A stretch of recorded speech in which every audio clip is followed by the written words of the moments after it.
الحمد لله نحمده ونستعينه ونستغفره ونؤمن به ونتوكل عليه ونعوذ بالله من شرور أنفسنا ومن سيئات أعمالنا من يهده الله فلا مضل له ومن يضلله فلا هادي له ونشهد أن لا إله إلا الله وحده لا شريك له ونشهد أن سيدنا وسندنا ومولانا محمدا عبده ورسوله أما بعد فأعوذ بالله من الشيطان الرجيم بسم الله الرحمن الرحيم محمد رسول الله والذين معه أشداء على الكفار رحماء بينهم وقال النبي صلى الله عليه وسلم الحسن والحسين سيدا شباب أهل الجنة وقال النبي صلى الله عليه وسلم لو كان بعدي نبيا لكان عمر أو كما قال عليه الصلاة والسلام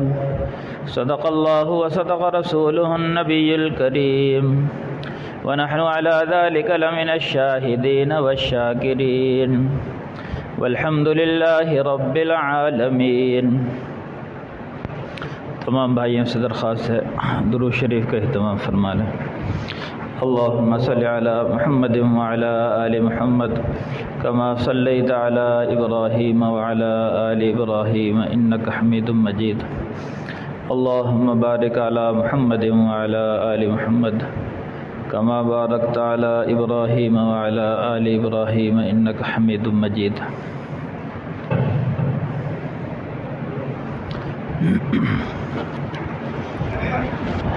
میرے بھائیوں، محرم الحرام کے حوالے سے حضرت حسین رضی اللہ تعالیٰ عنہ کا واقعہ چل رہا تھا، اور اس کے ساتھ ساتھ چونکہ یکم محرم الحرام کو حضرت عمر رضی اللہ تعالیٰ عنہ کی شہادت ہے، تو ان کے بھی انشاءاللہ کچھ واقعات بیان کیے جائیں گے۔ تو سب سے پہلے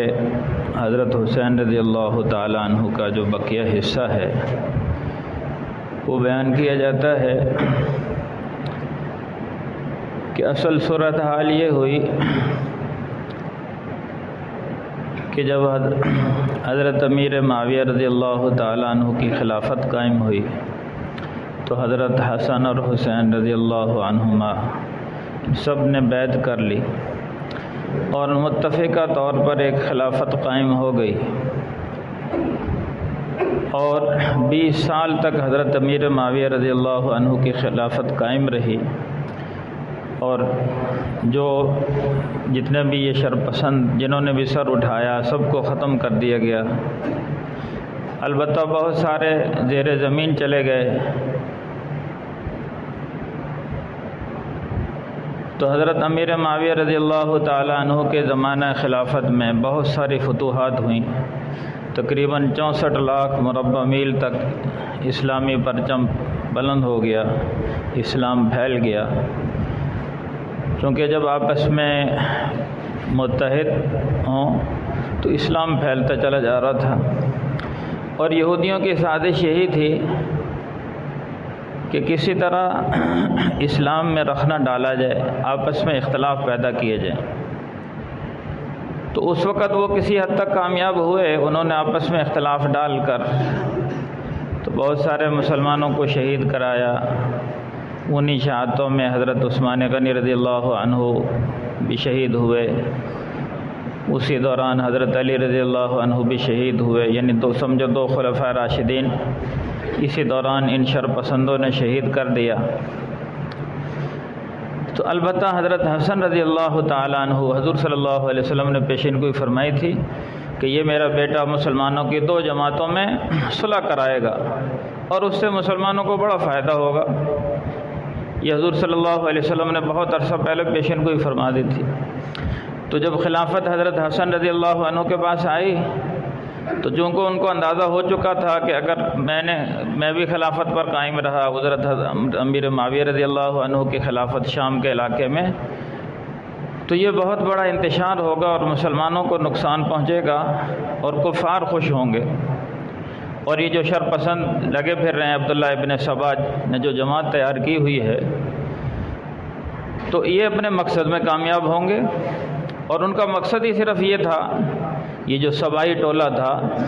کہ مسلمانوں میں افتراق اور انتشار پیدا کیا جائے اور مسلمان آپس میں لڑ لڑ کے شہید ہو جائیں۔ یہ ہمیشہ یہود و نصارہ کی سازش ہے، مسلمانوں کو آپس میں لڑانا، ان میں اختلاف ڈالنا۔ تو حضرت حسن رضی اللہ عنہ نے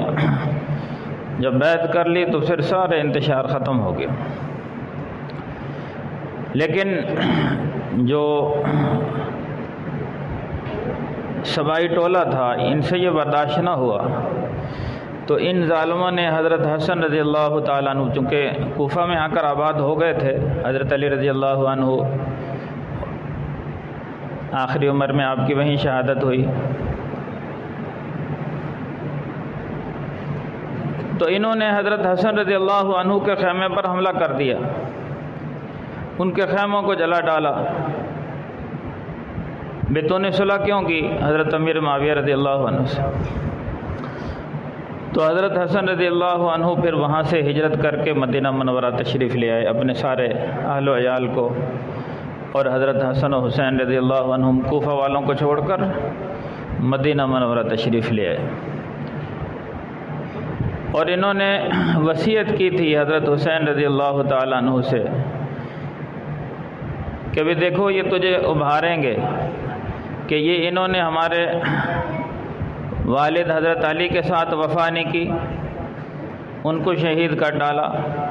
اور میرے ساتھ وفا نہیں کی، اور تو یہ آپ کے ساتھ بھی وفا، کبھی بھی زندگی میں یہ آپ کو ابھاریں تو ان کی بات نہ ماننا۔ یہ حضرت حسن رضی اللہ عنہ کی وصیت تاریخ میں موجود ہے۔ تو لیکن ان ظالموں نے وہاں بھی پیچھا نہ چھوڑا، ایک باندی یا غلام کے ذریعے سے حضرت حسن رضی اللہ تعالیٰ عنہ کو زہر دلوا دیا معاذ اللہ کھانے میں، اور وہ اس طرح مدینہ منورہ میں حضرت حسن رضی اللہ عنہ شہید ہوئے۔ یہ انہی کی پلاننگ تھی، چونکہ حضرت حسن رضی اللہ عنہ نے صلح کرا دی، اور ان کی جو شرارت میں، ان کے مقاصد میں وہ سب سے بڑی رکاوٹ بنے، تو ان ظالموں نے حضرت حسن رضی اللہ عنہ سے اس طرح انتقام لیا۔ پہلے تو کوفہ میں ان پر حملہ کر دیا، پھر ان کو جب پتہ چل گیا یہ کوفہ والے غدار ہیں، تو وہاں سے چھوڑ کر مدینہ آ گئے، لیکن انہوں نے مدینہ میں بھی پیچھا کیا، اور ان کے غلام کے ذریعے، بعض روایتوں میں ان کی باندی کے ذریعے سے ان کو زہر دلوا دیا، یہاں تک کہ وہ شہید ہوئے، اور وہیں مدفون ہے، جنت البقیع کے اندر ان کی قبر ہے حضرت حسن رضی اللہ تعالیٰ عنہ کی۔ اس کے بعد سلسلہ چلتا رہا، حضرت امیر معاویہ رضی اللہ عنہ کی خلافت قائم رہی۔ پھر جب حضرت امیر معاویہ رضی اللہ تعالیٰ عنہ کا آخری وقت ہوا، تو انہوں نے آپس میں مشورہ کیا کہ اب میرے بعد، چونکہ طے تو یہ ہوا تھا حضرت حسن رضی اللہ عنہ خلیفہ بنیں گے، لیکن حضرت حسن رضی اللہ تعالیٰ عنہ کو ان ظالموں نے، سبائیوں نے زہر دے دیا، تو اب کیا کیا جائے؟ پھر دوسرا مسئلہ یہ تھا کہ بہت عرصہ لڑائی ہوئی تھی حجاز والوں کی اور یہ شام والوں کی۔ اب شام والوں کو یہ خطرہ تھا کہ حجاز مقدس سے اگر کوئی خلیفہ بن گیا تو وہ شام والوں پر ظلم کرے گا، لہذا شام والے اس بات پر آمادہ نہیں تھے کہ حرم شریف سے یعنی حجاز سے کسی کو خلیفہ بنایا جائے۔ تو حضرت امیر معاویہ نے اپنے رفقا سے مشورہ کیا بھی کس کو خلافت دی جائے، تو کسی نے مشورہ دے دیا کہ بھی یزید جو آپ کا بیٹا ہے اس کو خلافت دے دی جائے۔ تو حضرت امیر معاویہ رضی اللہ عنہ کو بھی اچھی طرح اندازہ تھا کہ بھئی اس کے اندر وہ صلاحیتیں نہیں ہیں اور یہ صفات نہیں ہیں، تو کسی نے کہا کہ بھئی آپ ان کی تربیت کے لیے کسی استاد کو مقرر کر دو جو ان کی تربیت کرے، ان کو سمجھائے، خلافت کے اصول سمجھائے۔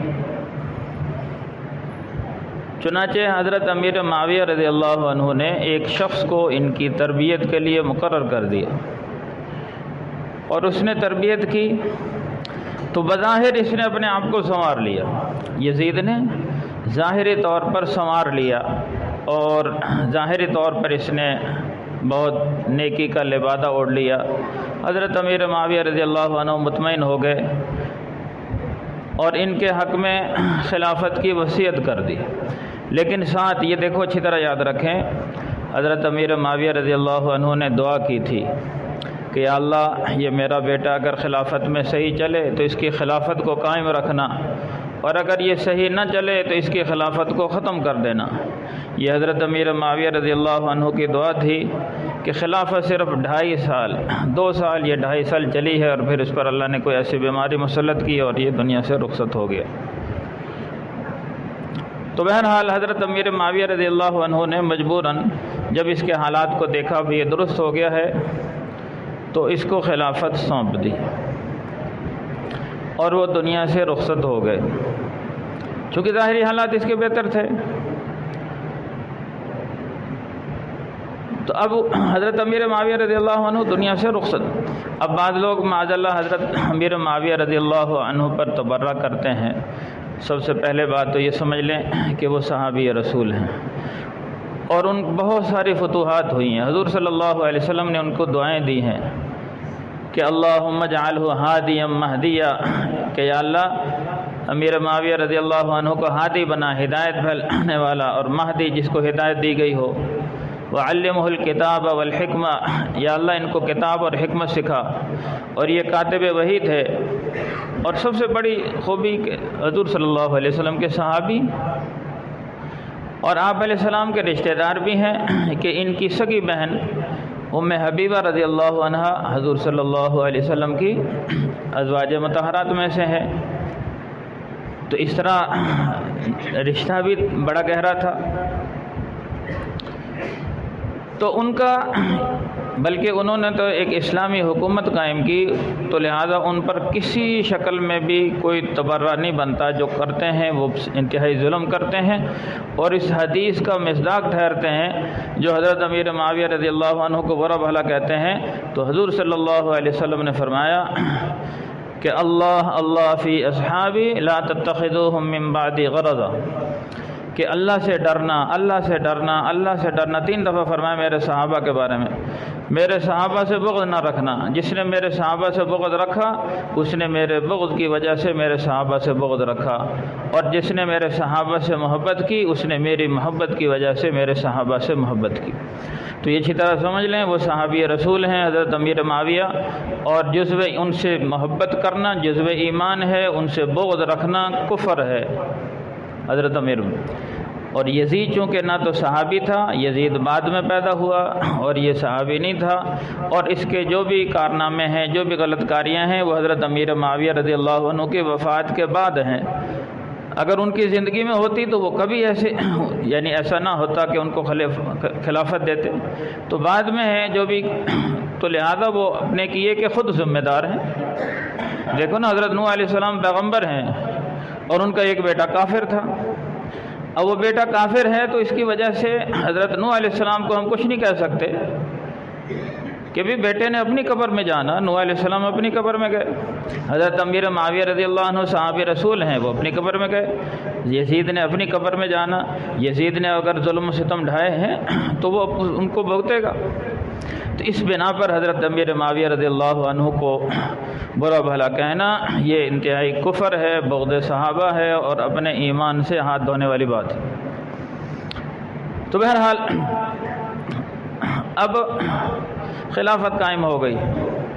اکثر نے اسی وجہ سے بیعت کر لی کہ بھئی پہلے بہت زیادہ خون بہہ چکا مسلمانوں کا، انتشار ہوگا، تو اکثر صحابہ نے بیعت کر لی۔ البتہ حضرت عبداللہ بن زبیر رضی اللہ عنہ اور حضرت حسین رضی اللہ عنہ مدینہ منورہ میں تھے، انہوں نے بیعت نہیں کی۔ تو مدینہ منورہ کا گورنر اس وقت مروان تھا، تو اس نے سارے مدینہ سے بیعت لی، سب نے کر لی۔ ان سے جب کہا کہ تم بھی بیعت کرو تو انہوں نے کہا بھی ہم اس طرح چھپ کر بیعت نہیں کر سکتے۔ ان کے گھر میں پیغام کہ ہم کھل کر ہمیں ایک رات دی جائے مشورے کے لیے، ہم سوچ بچار کریں گے۔ اور اگر ہم نے بیعت کرنی ہوئی تو کھل کھلا کے کریں گے۔ تو لیکن ان کو پتہ تھا کہ یزید خلافت کے لیے نااہل ہے، تو لہذا یہ حضرت عبداللہ بن زبیر رضی اللہ عنہ اور حضرت حسین رضی اللہ عنہما مدینہ منورہ سے مکہ مکرمہ چلے گئے کہ انہوں نے بیعت نہیں کی یزید۔ اب کوفہ والوں کو پتہ چلا کہ حضرت حسین رضی اللہ عنہ نے بیعت نہیں کی۔ اب انہوں نے خطوط لکھے حضرت حسین رضی اللہ عنہ کو، بھی آپ ہمارے پاس آ جائیں، ہم یہاں کا جو گورنر ہے، اب کوفہ کا جو گورنر تھا نعمان بن بشیر، تو ہم یہاں اس کو نکال دیں گے اور آپ کو خلیفہ بنا لیں گے۔ بہت زیادہ خطوط لکھے، بعض روایتوں میں ہے 900 خطوط، بعد میں ہے 12,000، بعد میں 18,000 خطوط۔ تو حضرت حسین رضی اللہ عنہ سارے خطوط کو جمع کرتے رہے اور مشورہ کیا بھی کیا کرنا چاہیے۔ حضرت عبداللہ بن عباس سے مشورہ لیا تو حضرت عبداللہ بن عباس نے یہ مشورہ دیا کہ یہ کوفی لا یوفی، یہ آپ وفا نہیں کریں گے، آپ کے باپ کے ساتھ وفا نہیں کی، آپ کے بھائی کے ساتھ وفا نہیں کی، تو آپ کے ساتھ بھی نہیں کریں گے، وہاں آپ ہرگز نہ جائیں۔ حضرت عبداللہ بن عمر رضی اللہ عنہ انہوں نے بھی یہی رائے دی۔ حضرت عبداللہ بن زبیر رضی اللہ عنہ نے فرمایا کہ آپ یہیں رہیں، ہم انشاءاللہ یہیں خلافت قائم کریں گے، لیکن آپ وہاں نہ جائیں۔ چنانچہ حضرت عبداللہ بن زبیر نے بعد میں خلافت قائم کی، ان کی 7 سال خلافت رہی۔ تو لیکن ان کے بہت سارے خطوط آ چکے تھے اور بہت زیادہ ہمدردی ظاہر کی تھی، بھی ہم آپ کی جانیں قربان کر دیں گے اور ہم ہزاروں کی تعداد میں ہیں۔ تو حضرت حسین رضی اللہ عنہ نے کہ بھئی مزید بات پکی ہو جائے، اپنے بھائی، اپنے چچا زاد بھائی مسلم بن عقیل رضی اللہ عنہ کو بھیجا کہ بھئی آپ جائیں، وہاں کے حالات کا جائزہ لیں کہ واقعی یہ سچے ہیں۔ چنانچہ وہاں گئے تو حالات کا جائزہ لیا، تو ان سب نے 18,000 سے بھی زائد بندے تھے، سب نے حضرت مسلم بن عقیل کے ہاتھ پہ بیعت کر لی اور سب نے کہا ہم ساتھ دیں گے، اور بڑا عزم ظاہر کیا۔ تو انہوں نے خط لکھ دیا کہ بھی یہاں حالات سازگار ہیں اور یہ سب ساتھ دینے کے لیے تیار ہیں۔ اب کسی نے، اب بیچ میں سے ظاہر غدار تو تھے یہ سارے اور ملے ہوئے تھے اور یہ انتشار پیدا کرنا چاہتے تھے، چونکہ حضرت امیر معاویہ رضی اللہ عنہ کے زمانے میں تو انتشار پیدا کر نہیں سکے، وہ بہت مدبر سیاستدان تھے، بہت مدبر تھے، سمجھدار تھے۔ اب یزید کے حالات ان کو موقع مل گیا، دوبارہ سے سر اٹھایا ان شرپسندوں نے، سبائیوں نے، جو عبداللہ ابن سبا نے ایک شرپسندوں کی جو جماعت تیار کی تھی، انہی شرپسندوں میں سے ایک شخص نے جا کر یزید کو اطلاع کر دی کہ بھئی اس طرح وہاں بیعت ہو رہی ہے، اور نعمان بن بشیر جو گورنر مقرر کیا ان کو پتہ چل گیا، لیکن وہ خاموشی اختیار کی، وہ بھی صحابی تھے اور انہوں نے خاموشی اختیار کی بھی۔ ایک طرف حضور صلی اللہ علیہ وسلم کے نواسے ہیں، تو لہذا انہوں نے، تو یزید نے گورنر تبدیل کر دیا، ایک ظالم گورنر عبید اللہ ابن زیاد، یہ بہت انتہائی ظالم قسم کا آدمی تھا، اس کو بھیج دیا۔ یزید کی سب سے بڑی شرارت اور بڑی حرکت یہی ہے کہ انہوں نے گورنر، مطلب اتنے ظالم گورنر کو مسلط کر دیا۔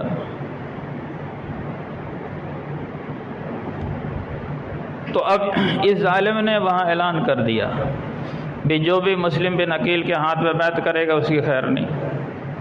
اب یہ جو وفا کا دعویٰ کر رہے تھے سارے چھپ گئے، اور اس حد تک چھپے کہ حضرت مسلم بن عقیل کو پناہ دینے کے لیے کوئی تیار نہیں۔ جہاں پناہ دی، جس گھر میں پناہ لی، وہی جا کے عبید اللہ بن زیاد کو بتایا کہ میرے گھر میں چھپے ہوئے ہیں۔ تو یہاں تک کہ حضرت مسلم بن عقیل کو گرفتار کر لیا اور کسی نے ساتھ نہ دیا۔ اس وقت انہوں نے ایک دوسرا خط لکھا حضرت حسین رضی اللہ عنہ کو کہ بھئی آپ اگر وہاں سے نہیں چلے تو آپ وہیں رہیں، اگر چل چکے ہیں تو جہاں ہیں وہیں سے واپس چلے جائیں، یہ کوئی وفادار نہیں ہے، یہ سب ہمارے خلاف سازش ہوئی ہے، ہمیں بلا کر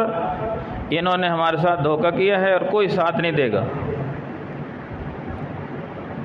لیکن حضرت حسین رضی اللہ عنہ وہاں سے چل چکے تھے، ابھی آدھے راستے میں تھے تو وہ حضرت مسلم بن عقیل کا خط ملا، ان کو ان کی شہادت کی خبر ملی، تو آپ بہت پریشان ہوئے۔ تو حضرت حسین رضی اللہ عنہ کے ساتھ بہت سارا مجمع، ہزاروں کی تعداد میں لوگ لگ گئے تھے، لیکن جب وہ حضرت حسین رضی اللہ عنہ نے یہاں بیان فرمائے دیکھو حالات یہ ہیں، وہاں کوئی ساتھ دینے کے لیے تیار نہیں ہے، تو اب ہمیں مشورہ کیا بھی کیا کرنا چاہیے۔ تو لیکن مسلم بن عقیل کے جو سگے بھائی تھے وہ کہنے لگے بھی ہمارے بھائی شہید ہو جائیں اور ہم اپنا بھائی کا بدلہ لیں گے، ہم چلیں گے۔ باقی دوسروں سے حضرت حسین نے کہا کہ دیکھو تمہاری مرضی ہے، اگر ساتھ چلنا ہے تو چلو، چنانچہ سارے ساتھ چھوڑ گئے۔ جو ساتھ لگے تھے لوگ وہ بھی صرف 72 افراد وہی جو مدینہ سے ساتھ چلے تھے وہی ساتھ رہ گئے۔ تو اب وہاں کوفہ پہنچے، عبید اللہ ابن زیاد نے پہلے حر بن تمیم کو 1000 کا لشکر دے کر بھیجا اور کہا کہ بھئی آپ ان سے بیعت لو یزید کی۔ تو حضرت حسین رضی اللہ عنہ نے وہاں بیان فرمایا، بیان میں جو مین بات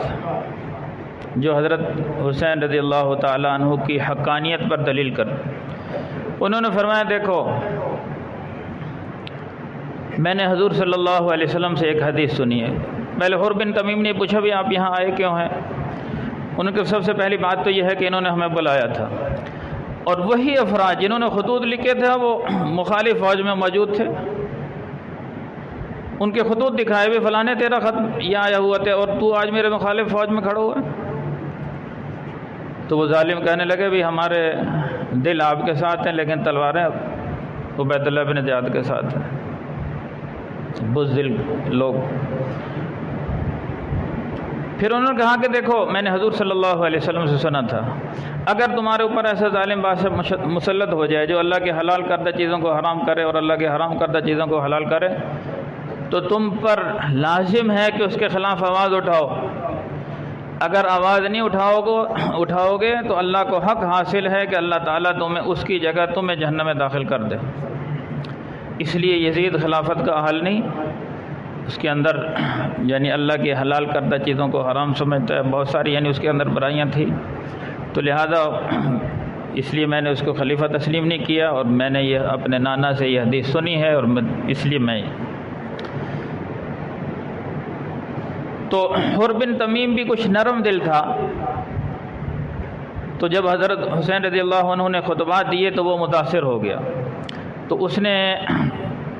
رائے دی کہ بھئی آپ یا تو یہاں سے چلے جائیں یا کہیں دائیں بائیں ہو جائیں تو میں آپ کی حفاظت کروں گا۔ اب عبید اللہ بن زیاد ظالم کو پتہ چل گیا کہ حر بن تمیم نرمی کر رہا ہے، تو اس ظالم نے 4000 کا لشکر عمر بن سعد کے یعنی قیادت میں بھیج دیا اور اسے کہا کہ دیکھو ایک ہی آپشن ہے، یا تو بیعت یا پھر معاذ اللہ شہادت۔ اس موقع پر حضرت حسین رضی اللہ عنہ نے 3 آپشن رکھے۔ بھی دیکھو سب سے پہلی بات تو یہ ہے کہ مجھے واپس جانے دیا جائے،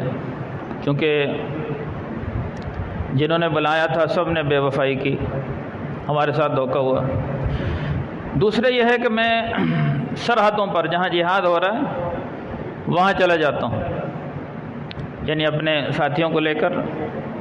جہاد میں شریک ہوتا ہوں جہاں سرحدوں پر جہاد ہو رہا ہے کافروں سے۔ تیسرا یہ ہے کہ میں یزید سے خود جا کر بات کرتا ہوں، مجھے شام جانے دیا جائے۔ لیکن عبید اللہ بن زیاد ایسا ملعون تھا، بدبخت تھا، ساری بدبختی اس نے اپنے ذمہ بھی لی اور یزید کے سر بھی ڈالی۔ اس نے کہا نہیں، صرف ایک ہی آپشن ہے، یا تو بیعت یا پھر ہم آپ کو گرفتار کریں گے یا قتل کریں گے۔ تو حضرت حسین رضی اللہ عنہ نے فرمایا یہ تو نہیں ہو سکتا کہ میں بیعت کر لوں، جب میں نے ایک موقف اپنا لیا، جس بات کو حق سمجھ لیا تو اس پر میں جموں گا۔ قرآن کی آیت ہے ان الذین قالوا ربنا اللہ ثم استقاموا، جب تم نے کہہ دیا رب ہمارا اللہ ہے اور پھر اس پر جم گئے، پھر اللہ کی مدد آئے گی۔ ان کو جس بات کو میں نے حق سمجھا ہے